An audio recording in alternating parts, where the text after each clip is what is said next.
You just gonna start with cock of the walk? Yeah, we can start with cock of the walk. Bit of an unorthodox cock of the walk here. My cock of the walk is Sophie Cunningham Bang. of the Indiana Fever, and here's why.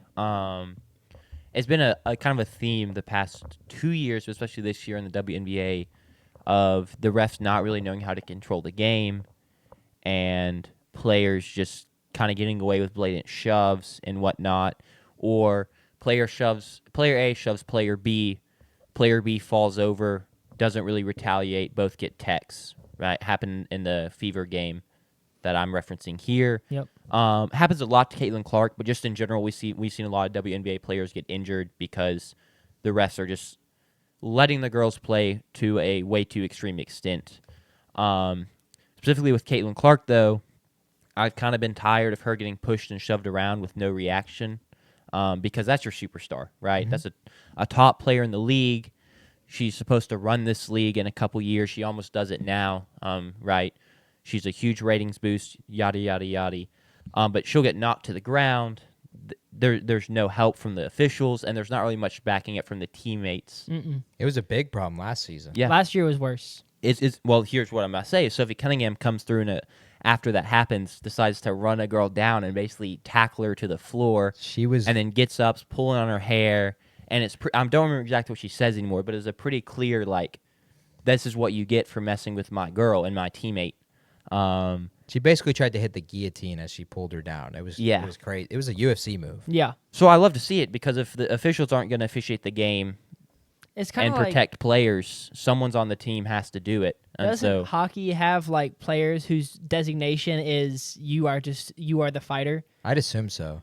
I feel like I've heard like they'll put in substitutes. And it's like your job is just to, like, hurt that guy so that like he's limping for the rest of the game. There's a reason James Johnson is on the Indiana Pacers bench. NBA has that for sure.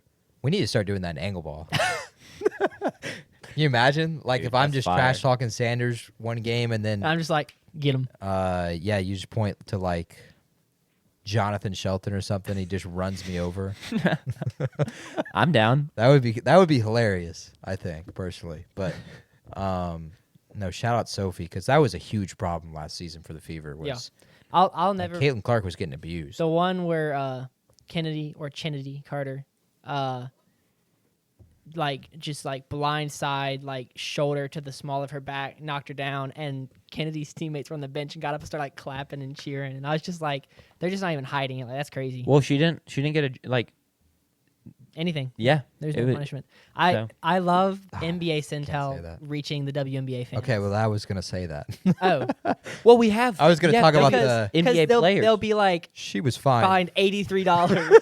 $4.78. No, but I for love pulling it. someone's hair, and everyone is like, "What is this? This is sexist." And then everyone else is like, "But this is." We have the WNBA players came to Rinks podcast. yeah, Her and Kelsey Plum and Brianna Stewart. I think we're talking about I it. can't remember. Maybe not Brianna Stewart. One of the other older WNBA players, kind of the old generation at this point. Mm-hmm. And they're like, we love it because at this point it's like we're no longer the butt of the joke. We're like in on the joke, because that's the thing with Centel is Centel doesn't discriminate. They'll call it LeBron. They'll go after Anthony Edwards. It doesn't matter who.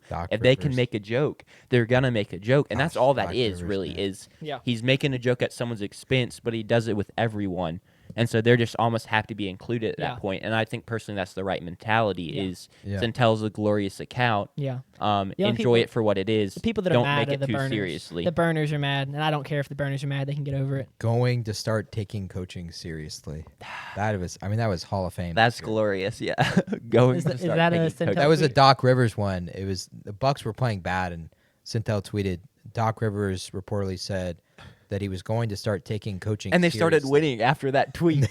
They went on a bit They of went a on run. like a 7-1 run. Yeah. What's the theory that Centel is actually some retired? Woj. That's right, Woj. That's Woj like the retired, and then like conspiracy Centel theory. started picking up. Yes. Yeah.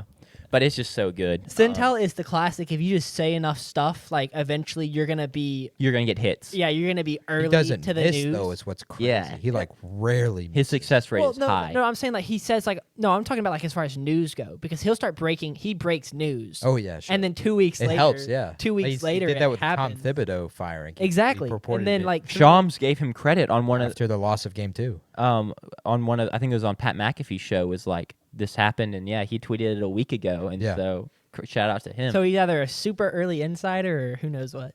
He's inside every building, I guess. It's just too good, man. But yeah, Sophie Cunningham, cock of the walk. Thank you for taking matters into your own hands, and it was good Being content the at the very enforcer. least Being the because enforcer. that tackle was hilarious. Yes. So